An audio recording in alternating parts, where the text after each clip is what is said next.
कर्म जिंदा है। माना जाता है कि किसी समाज की अस्मिता खत्म करनी है तो सबसे पहले उसकी शिक्षा नीति पर वार करो, और हमारे समाज के साथ ऐसा ही हो रहा है। हमारे शिक्षा नीति के ऊपर वार हुआ है। देखा जाए कि महाराष्ट्र में आदिवासियों के लिए एक अलग विभाग चलाया जाता है, आदिवासी विकास विभाग। जिस विकास के नाम के उसको चलाया जाता है, उस तरीके से आदिवासियों का विकास नहीं हो रहा है। मैं आपको सबसे पहली बात बता दूं, आदिवासियों के जितने भी आश्रम स्कूल है, वहां पे जितने भी स्टूडेंट पढ़ाई करते हैं, वहां पे उन बच्चों को 8वीं तक मुफ्त में पास किया जाता है, और वो बच्चा 12वीं तक जाने तक अपने अंगूठा भी लगाने के लायक नहीं रहता। इतना षड्यंत्र आदिवासियों के साथ हुआ है बरसों से, और आज भी वही हो रहा है।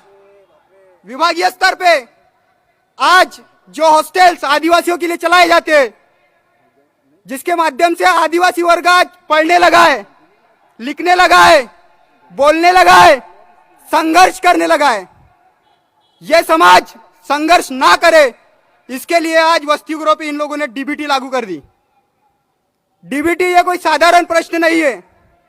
डीबीटी को देखा जाए तो यह आदिवासी के अस्मिता का प्रश्न है। हमारे समाज को बचाना है तो हमको लड़ाई करनी पड़ेगी। इस समाज की आदिवासी नाम को लेकर अगर चिंतन किया जाए, मनन किया जाए, तो इसकी गरिमा कोई समझ नहीं सकता। अगर इसकी गरिमा कोई समझ पाता तो आज हमारे प्रश्न इतने बड़े खड़े नहीं होते थे।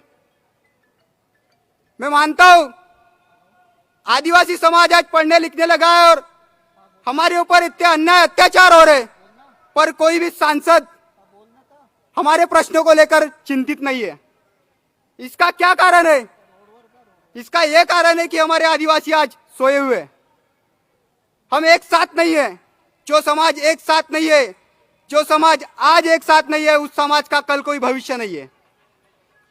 मैं हर उस आदिवासी विद्यार्थियों को, मैं हर उस आदिवासी भाइयों और बहनों को, भारत के हर कोने से आया हुआ यहाँ पे आदिवासी मौजूद है, उन सभी को एक बात बताना चाहता हूं कि आदिवासी समाज के ऊपर होने वाला अत्याचार, आदिवासी समाज के ऊपर होने वाले अन्याय, इनको अगर कोई मुंह तोड़ जवाब दे सकता है तो वो हमारा शिक्षित वर्ग है, और हमारे शिक्षा नीति को खत्म किया जा रहा है।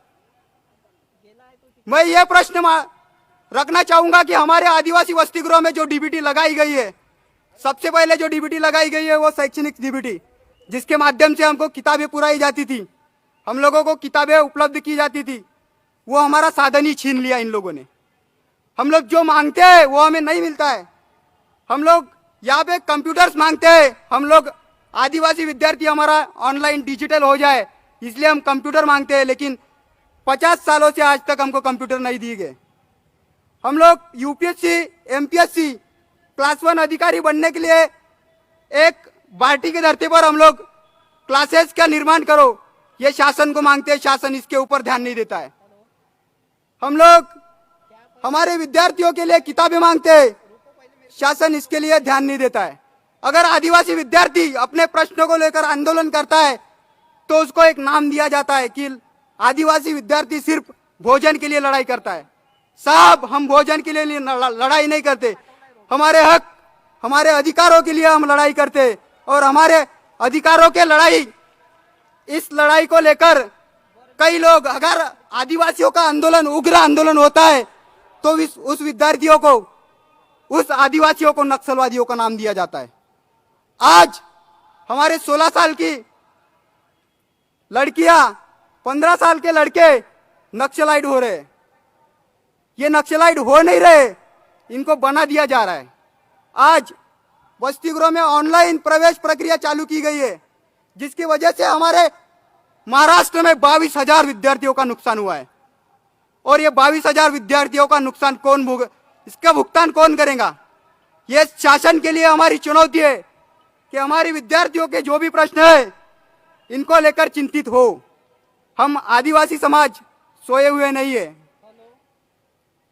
जब जब जुल्मी जुल्म करेगा सत्ता के कलिहारों से, चप्पा चप्पा गूंज उठेगा उल गुलान की नारों से। आपको भी बोलना है, जब जब जुल्मी जुल्म करेगा सत्ता के कलिहारों से, चप्पा चप्पा गूंज उठेगा उल गुलान की नारों से। मैं आप लोगों को यहाँ पे आए आप लोगों का हार्दिक अभिनंदन करता हूँ और भारी संख्याओं में आदिवासियों के प्रश्न को लेकर हम लोग शासन के साथ लड़ाई करेंगे। इस लड़ाई में आप लोग मेरे साथ होंगे या नहीं होंगे? हाथ उठाकर बोलो जय सेवा, जय सेवा, जय बिरसा, जय बिरसा। बिरसा तेरा मिशन अधूरा, हम सब मिलके करेंगे पूरा। बिरसा तेरा मिशन अधूरा। बड़ी आवाज से आवाज आनी चाहिए। बिरसा तेरा मिशन अधूरा, बिरसा तेरा मिशन अधूरा, हम सब मिलके करेंगे पूरा। जय आदिवासी, जय सेवा। जिंदाबाद।